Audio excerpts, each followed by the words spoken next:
এই সংবিধান হচ্ছে মুজিববাদী আদর্শ দ্বারা রচিত হয়েছিল মাননীয় স্পিকার। মাননীয় স্পিকার, এই অধিবেশনের পুরোটা সময় যদি আমরা সংস্কার, গণভোট, জুলাই সনদ, ৭২-এর সংবিধান নিয়ে অনেক কথা বলেছি এবং একটা বিষয় আমার কাছে খুবই অদ্ভুত লেগেছে। কিছু কিছু মাননীয় সংসদ সদস্য তারা ৭২-এর সংবিধানকে ৭১-এর সাথে মিলিয়েছে। মাননীয় স্পিকার, আমার জানা নেই আসলে তারা কোন বিবেচনা থেকে এটি মিলিয়েছেন। এটা তো সবসময় আওয়ামী লীগ মিলিয়েছে মাননীয় স্পিকার। তারা ৭২-এর সংবিধানকে ৭১-এর ফসল হিসেবে ৭১-এর চেতনার সাথে মিলিয়েছে। ৭২-এর মূলনীতিকে ৭১-এর মূলনীতি বলে ৭১-এর আদর্শ হিসেবে প্রচার করেছেন। আমরা তো সেটার বিরোধিতা করেছি মাননীয় স্পিকার সবসময়, এবং বিএনপির বহু নেতা এটার বিরোধিতা করেছে মাননীয় স্পিকার। ৭২-এর সংবিধানের ক্রিটিসিজম, সমালোচনা ৭২ সাল থেকেই বাংলাদেশে শুরু হয়েছিল। গত ১৬ বছর এই সমালোচনা তৈরি হয়েছিল। ৭২-এর সংবিধানের সমালোচনা মোটা দাগে তিনটি। প্রথমত, এই সংবিধান স্বাধীন বাংলাদেশের নির্বাচিত প্রতিনিধিরা প্রণয়ন করে নাই। আমি সরকারি দলের মাননীয় সংসদ সদস্য ব্যারিস্টার নওশাদ জমির সাহেবের সাথে, ওনার সাথে আমি সহমত পোষণ করে বলতে চাই, একটা স্বাধীন দেশের শাসনতন্ত্র রচনা করার অধিকার, সুযোগ সেই দেশের নির্বাচিত প্রতিনিধিদের হওয়া উচিত। ৭২-এর সংবিধান রচনা করেছিল যারা ৭০-এর নির্বাচনে আইয়ুব খানের এলএফের অধীনে যারা নির্বাচিত হয়েছিল পাকিস্তানের শাসনতন্ত্র রচনা করার জন্য মাননীয় স্পিকার। দ্বিতীয়ত,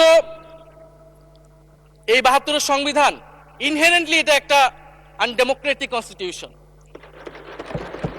একজন ব্যক্তির হাতে সকল ক্ষমতা অর্পণ করা হয়েছিল মাননীয় স্পিকার। সেই সময় শেখ মুজিবকে সামনে রেখে এই সংবিধান তৈরি করা হয়েছিল। একজন ব্যক্তির হাতে সংসদের ক্ষমতা, নির্বাহী বিভাগের ক্ষমতা, এমনকি বিচার বিভাগের ক্ষমতাও নানা কায়দা করে তার হাতে তুলে দেওয়া হয়েছিল মাননীয় স্পিকার। ফলে স্বৈরতন্ত্রের বীজ কিন্তু সেই ৭২-এর সংবিধান থেকে বাংলাদেশে শুরু হয়েছিল। এবং সবচেয়ে ইম্পর্টেন্ট, এই সংবিধান হচ্ছে মুজিববাদী আদর্শ দ্বারা রচিত হয়েছিল মাননীয় স্পিকার। ৭১-এর আদর্শ কিন্তু চার নীতি ছিল না মাননীয় স্পিকার। ৭১-এর আদর্শ ছিল সাম্য, মানবিক মর্যাদা, সামাজিক ন্যায় বিচার। ৭২-এর সংবিধান এসে বলা হলো জাতীয়তাবাদ, বাঙালি জাতীয়তাবাদ, ধর্মনিরপেক্ষত্ব, গণতন্ত্র এবং সমাজতন্ত্র, এবং এটার বিরুদ্ধে বিদ্রোহ করেছিলেন মেজর জিয়াউর রহমান। মাননীয় স্পিকার, আজকে বিএনপি তার ফান্ডামেন্টাল জায়গা থেকে সরে যাচ্ছে মাননীয় স্পিকার। শুধু জামাত ইসলাম ৭২-এর বিরোধিতা করেছে বলে কি বিএনপি এখন আওয়ামী লীগের পজিশনে চলে গিয়েছে?